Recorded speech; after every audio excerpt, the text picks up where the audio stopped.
बिस्मिल्लाहिर्रहमानिर्रहीम। अस्सलाम वालेकुम स्टूडेंट्स, क्या हाल हैं जी? कैसे हैं आप सब? उम्मीद करता हूँ आप सब खैरियत से होंगे। स्टूडेंट्स, मैं हूँ मोहम्मद इब्राहिम, आपके चैनल डायमेंशनल फ़िज़िक्स से। और प्यारे स्टूडेंट्स, आज हम डिस्कस करने वाले हैं क्लास 11 फ़िज़िक्स 2025 पैक्टा की बेटा जो हमारे पास न्यू बुक आई है जी। चैप्टर नंबर 6 स्टूडेंट्स हम डिस्कस कर रहे थे, हीट एंड थर्मोडायनामिक्स। और प्यारे स्टूडेंट्स, आज का हमारा टॉपिक है एग्जाम्पल 6.3, 6.4 एंड 6.5। बेटा मार्क कर लें, शॉर्ट क्वेश्चन प्लस न्यूमेरिकल का जो आपका लॉन्ग क्वेश्चन का पोर्शन होता है, इस पॉइंट ऑफ व्यू से ये एग्जाम्पल्स आपके एग्ज़ाम के लिए बहुत इंपॉर्टेंट हैं। तवज्जो से लेक्चर को सुनना है, समझना है। बड़ा मुख्तसर सा आसान सा हमारा वीडियो लेक्चर है जी।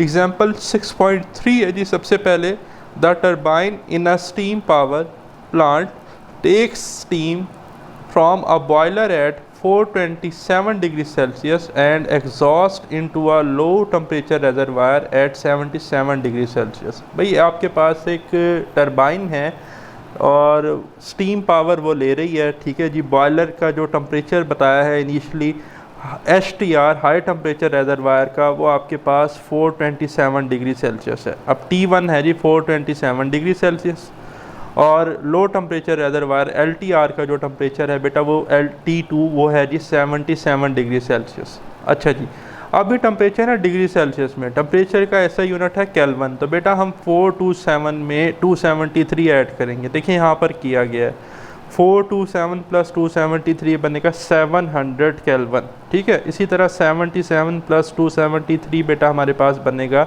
77 प्लस 273 350 केल्विन। तो T1 आ गया 700 केल्विन, T2 आ गया 350 केल्विन, ठीक है। What is the maximum possible efficiency? Eta की वैल्यू बेटा हमसे पूछी गई है। तो एफिशिएंसी हीट इंजन की हमारे पास फार्मूला होता था eta is equal to T1 minus T2 over T1, ठीक है। तो परसेंटेज में एफिशिएंसी तो 100 से मल्टीप्लाई कर देंगे। तो जस्ट आपने करना क्या है, देखें सिंपल है, एफिशिएंसी का फार्मूला लिख लें T1 minus T2 over T1। तो T1 कितना है जी 700 माइनस T2 350 ओवर 700। तो 700 माइनस 350 होता है 350। तो 350 ओवर 700, तो 0 से 0 कट गया, 35 बनता 35 और 35 टू ज़ा 70, ठीक है। तो 1/2 बनता है, आप कैलकुलेटर से कर लें। तो 1/2 का मतलब है 0.5। अब 100 से मल्टीप्लाई करेंगे तो ये बनेगा बेटा 50%। तो इसका मतलब इस हीट इंजन की जो एफिशिएंसी है वो 50% है, ठीक हो गया। तो ये शॉर्ट क्वेश्चन में आ सकती है, छोटी सी थी। फिर एग्जांपल 6.4 है जी, a refrigerator has a coefficient of performance 8। अच्छा बेटा, जो हमारे पास रेफ्रिजरेटर का टॉपिक है उसमें हमने कोफिशिएंट ऑफ परफॉर्मेंस पढ़ा था, जिसे हम ई से लिखते थे। तो ई हमारे पास 8 है, कैपिटल ई, और इस ई का फार्मूला होता था T1 over T2 minus T1, ठीक है।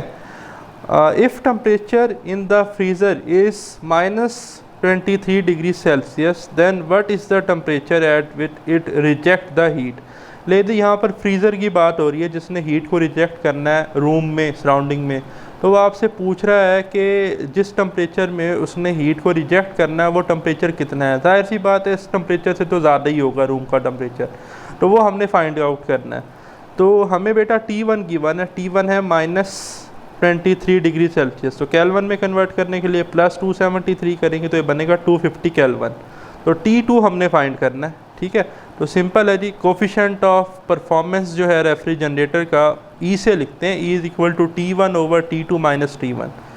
तो ई की वैल्यू थी 8 आ जाएगा बेटा। T1 था जी 250 ओवर T2 की जगह T2 ही आएगा माइनस 250। अब ये T2 माइनस 250 इधर जाके क्रॉस मल्टीप्लाई हो जाएंगे 8 से, तो बनेगा 8 bracket T2 minus 250 is equal to 250। अब बेटा आपने करना क्या है, ये जो 8 है इसको इधर डिवाइड कर दें 250 से। तो T2 माइनस 250 आ जाएगा जी 250 डिवाइडेड बाई 8। 250 डिवाइडेड बाई 8 बेटा होता है 31.25, ठीक है। और ये माइनस 250 इधर जाके प्लस 250 हो जाएगा। तो 31.25 plus 250 is equal to 281.25 kelvin. तो बेटा जब -273 डिग्री सेल्सियस करेंगे तो बनेगा 8.25 डिग्री सेल्सियस। तो देखा आपने कि ये टेम्परेचर कितना कम था और ये टेम्परेचर कितना ज़्यादा है। तो यहाँ से पता ये चला कि एंट्रोपी जो थी रूम की वो बढ़ गई है, ठीक है। ये पेपर में MCQs आ सकता है। अच्छा, फिर अब ये भी शॉर्ट स्टेटमेंट एग्जांपल है, तो ये लॉन्ग न्यूमेरिकल और शॉर्ट क्वेश्चन दोनों पॉइंट ऑफ व्यू से इंपॉर्टेंट है। एग्जाम्पल है 6.5, calculate the entropy change when 1 kg ice at 0 degree Celsius melt into a water at 0 degree Celsius, latent heat of Fion of ice। latent heat of Fion कहते हैं, Fion कहते हैं melt होने को, जब ice जो है ना वो सॉलिड फेज से लिक्विड में कन्वर्ट हुई, ठीक है। तो latent heat of Fion कितनी होती है 3.36 मल्टीप्लाई 10⁵ जॉल पर kg, ठीक। अच्छा मैस 1 kg है जी, टेम्परेचर हमें बता दिया गया है 0 डिग्री सेल्सियस प्लस 273 केल्विन, यानी कि अगर हम इसमें प्लस 273 करेंगे तो केल्विन में आ जाएगा। लेटेंट हीट ऑफ फ्यूजन है 3.36 मल्टीप्लाई 10⁵ जॉल पर केजी। अब बेटा हमने तो एंट्रोपी चेंज कैलकुलेट करनी है। एंट्रोपी चेंज होती है delta S which is equal to delta Q over T, ठीक है। और डेल्टा क्यू जो है ये हम लेटेंट हीट ऑफ फ्यूजन का फार्मूला होता है L F is equal to delta Q over M, ठीक है। क्या फार्मूला होता है L F is equal to delta Q over M. तो एम को जब हम क्या करेंगे मल्टीप्लाई एल एफ से तो डेल्टा क्यू आ जाएगा एम एल एफ, ठीक है। तो डेल्टा क्यू की जगह एम एल एफ पुट कर दें एंट्रोपी के फार्मूले में, तो डेल्टा एस का फार्मूला बन गया in term of latent heat of fusion M L F over T, ठीक है। वैल्यूज़ पुट करें, delta S is equal to mass आ गया 1 kg multiply by latent heat of fusion की वैल्यू 3.36 मल्टीप्लाई 10⁵ जॉल पर KG और temperature था 273 kelvin. Simplify किया तो बेटा आंसर आ गया चेंज इन एंट्रोपी 1.23 मल्टीप्लाई 10⁻³ जॉल पर केल्विन। यहाँ पे भी देखें चेंज इन एंट्रोपी क्या आ रहा है पॉजिटिव, इसका मतलब थर्मल डिसऑर्डरनेस बढ़ ही रही है। थस एंट्रोपी इंक्रीजेस, एंट्रोपी क्या हो गई increases at it change to water, क्योंकि हम जो है वो सॉलिड से लिक्विड फॉर्म में आ गए, यही है ना। The increase in entropy in this case is a measure of the increase in the disorder of water molecules. पहले उनका ऑर्डर स्ट्रक्चर था, अब उनका लेस ऑर्डर स्ट्रक्चर है। The change from solid to liquid state, क्योंकि solid का जो हमारे पास स्ट्रक्चर है वो ऑर्डर्ड स्ट्रक्चर है, लिक्विड का लेस ऑर्डर स्ट्रक्चर है। तो लेस ऑर्डर स्ट्रक्चर का मतलब है कि एंट्रोपी इंक्रीज हो गई। फिर ये एंट्रोपी से रिलेटेड एक ब्रेन टीजर है, Why does a deck of cards become more disordered when shuffled? ताश के पत्ते बेटा आपने देखा है कि ख़ास ऑर्डर से उन्हें रखते हैं, कहता है अगर उन्हें शफल कर दिया जाए तो डिसऑर्डर क्यों हो जाते हैं। भाई शफल करने से होता ये है कि शफलिंग जो है वो एक इरिवर्सिबल प्रोसेस है, और हमने पढ़ा था इरिवर्सिबल प्रोसेस की एंट्रोपी जो है वो बढ़ती है, डिसऑर्डर बढ़ता है। अब मैं कहूँ मैंने जो है डिसऑर्डर कर दिया, आप इसको बगैर हाथ लगाए ठीक कर दो, नहीं, आपको एक्सटर्नल वर्क करना पड़ेगा, दोबारा से अरेंज करना पड़ेगा तो वो अरेंज होंगे, ठीक है। आप ऐसे समझें कि आपके पास एक जार है, उसमें 2 तरह की टॉफ़ियाँ हैं, एक ऑरेंज टॉफ़ियाँ हैं, दूसरी जो हैं वो येलो हैं।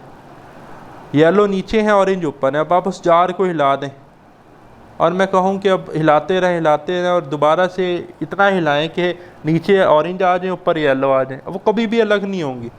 एक दफ़ा किसी सिस्टम में बिगाड़ आ गया तो आ गया, मतलब उसमें डिसऑर्डर आ गया तो आ गया। उस हर सिस्टम की यूनिवर्स की एंट्रोपी डे बाय डे बढ़ती जा रही है, थर्मल डिसऑर्डरनेस, ठीक है। तो ये था प्यारे स्टूडेंट्स हमारा आज का वीडियो लेक्चर। अल्लाह ताला आपको बरकत और कामयाबी अता फरमाए। वेरी सून इंशाल्लाह नेक्स्ट वीडियो लेक्चर को डिस्कस करेंगे। खुदा हाफिज़।